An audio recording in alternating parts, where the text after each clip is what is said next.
finally, we are going to talk about the third part of the speaking section. Now, it's important to know that the duration of the third part of this section is 4 to 5 minutes. Okay, and now this section differs from the previous part, right? Part 2. In part 2, you had to talk for 1 to 2 minutes. It was a monologue. Now here, the format is more like an interview. Okay, just think of it as a job interview. Right? The examiner will ask you some questions, and you will have to give specific answers to the given questions.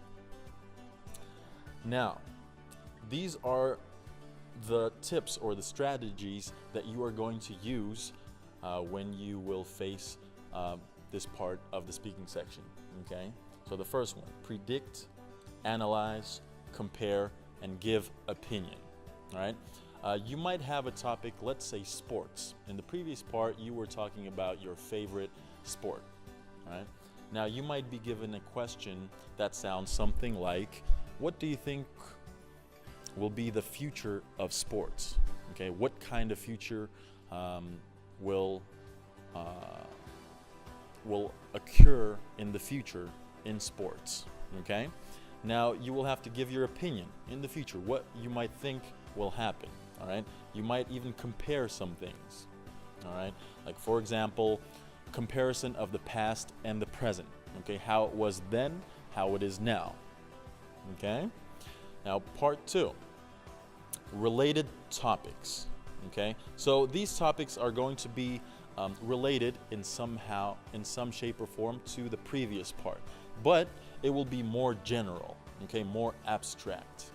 So as I said before, okay, let's say you have a topic about your family.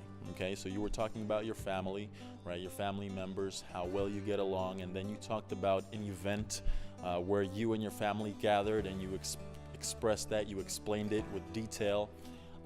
Later on in this part, you may be asked to give your opinion on the way family members treat each other, or the way family members treat each other in your country. Okay, some family traditions. So it's going to be a more general topic. Okay, and you will be asked to give your opinion, right, or analysis or comparison. Okay. Now the topics may range from education to technology, environment, TV influence, sports, transportation, etc. Okay. Now, it's better to practice with these topics beforehand. Okay. Try to learn some words, some vocabulary that is connected to these topics. Okay, to these possible topics. All right. And for example, let's say you get a topic like, what are the differences of TV influence in the present and in the past? Okay. Now you will, as I said in the previous sections, give full answers, right? Talk about your own experience. All right. Now let's say the influence of TV in the present and in the past. You may say that when I was younger, or when I was a child, we used to have a limited amount of channels, okay, that we can watch. So we weren't exposed to a lot of the information that is useless or even harmful in some way. Okay, nowadays you have a lot of information. You might even say too much information. Okay, and you give the kinds of information that you get. Give some examples, okay, supporting details of your point. Okay, and if you give a full answer, like I did right now, okay, your score will be higher and you will do a better job. Okay, so try to expand and give full answers. Attention to the do's. Okay, what you should do during this part of the speaking section. Okay, the first tip: listen to the key words. All right.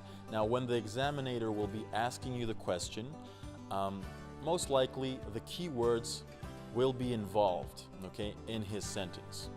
So, for example, education or technology and the topics that we have gone through, okay, they might be mentioned in the question, so you already know what you are going to talk about. Okay, so Very important, right? Listen to the key words. Now, the next point, ask. Okay, what do I mean by this? So let's say you have a question that you do not fully understand, okay? It's important to know that you may ask the examiner to repeat his question or to say that you do not understand the question fully, okay? So maybe he can, formulate it differently, paraphrase it, but it is okay. This is better than not understanding the question and starting to talk about something that has nothing to do with the topic, or giving an answer that wasn't asked of you to give, okay? So that is way better because you will get a lower score if you do so. So do ask if you didn't understand or if you didn't hear the question. Now, details, examples, and reasons. Now, when you give your answers, it's very important, as I said, to expand your sentences, expand your ideas, right? And the way to do it is to bring up details, okay? Examples from your own life or from your friends' experiences. It doesn't matter, okay? Just bring as much detail as possible, but don't go overboard with it. Examples, right? And reasons. So, for example, let's say you're being asked a question like, do you think that combat sports should be banned in order to avoid brain damage? Okay? You may say, well, in my opinion, combat sports should be banned, and I will give you 3 reasons why. Okay? The first reason is that when I was young, I used to take boxing lessons, right?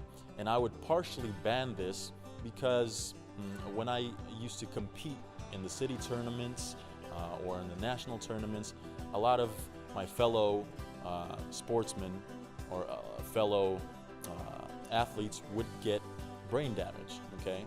Some sort of brain damage, okay? So you give your reasons why, and you can support that with examples, okay? That is very important. Now, the next point, divide answers. What do I mean by this? All right, it's better if you divide your answers into several parts, okay? As I said, as I mentioned in the example given for the details, examples, and reasons, right? I said I will give you 3 reasons why, okay? There are 3 ways to solve. Let's say if there's a problem at hand and you have to give your own opinion on how to solve it or what you think of it, your own opinion, then it's better to divide your answers, okay? So you have more to talk about. Moving on to the next point, we have vocabulary, okay? I keep on talking or mentioning vocabulary because it is very important, okay? And it is crucial to build your vocabulary or your word bank before the exam, okay? Practice, use the words, practice them with your fellow friends, with whoever wants to help you or assist you in preparing for this test, okay? The more you go out, the more you talk, the more you communicate and practice, the better you will feel overall, the better you will be prepared, and it's very important. I keep on, putting a lot of focus on the vocabulary, okay? So build your word bank. Now, the next point is to stick to the topic, okay? This is also very important because it is very easy to get off topic. All right, so if you're talking about sports, don't start talking about education. If you're talking about like technology, don't start talking about education. It's very easy to get caught up in a different, or to lead another, like start another topic, okay? Relate to yourself. Now, this is also helpful while you talk about or speak about your topic, okay, when you give the answer. Relate to yourself. What do I mean by this? Relate the topic to your own experiences. So as I did with the example about sports, okay, I talked about me, my personal experience, something that I've lived through, and that will also help you, assist you, because that is your own experience. You're not talking about anybody else. Well, you can, okay? You can also talk about somebody else's experience or what you have read in the news, on the internet, or any other source, okay? But when you use your personal experience, it adds value to your speech. Next point is the usage of modal verbs, okay? Instead of just saying it can, or using one modal verb over and over again, it's better to go through all the modal verbs once again, such verbs like can, could, may, might, should, because you will use this in your speech, okay? So for example, I think parents should keep a careful watch of their children, okay, while they watch television, okay? Keep an eye on them, okay? So usage of modal verbs is also very crucial, okay? Now, another essential part is opinion expressions, okay? Now, this goes for saying that do not repeat yourself, okay? Don't keep on repeating the same expressions, like I think. That is the most common one, overly used, okay? I think this is this. Well, I think that if this changed, this will happen, okay? I think. So try to use some different expressions. I believe that. My opinion is that. I agree with, and etc. Okay? Go through some opinion expressions and try to use them just once, okay? It will be better and you will get a better score, okay? And last but not least, this is very, very important. This is outside of the strategies and tips. This is just an overall advice or suggestion to you, okay? Positive attitude. You have to remain positive, because if you believe that you will do good on your test, if you believe that you will do great on your test, then you will at least do good. Okay, so you have to have a positive attitude. You have to keep a very good composure and a free mind. Okay, and while you speak, I would also advise you to stay in the moment. Okay, don't wander off with some other thoughts. Don't think too much about the fact that you might be nervous. Okay, concentrate on the examiner and concentrate on the question. Okay, and if you will do all these tips that I gave you, the do's, you will do a good job. I believe so, and all you have to do is believe it yourself.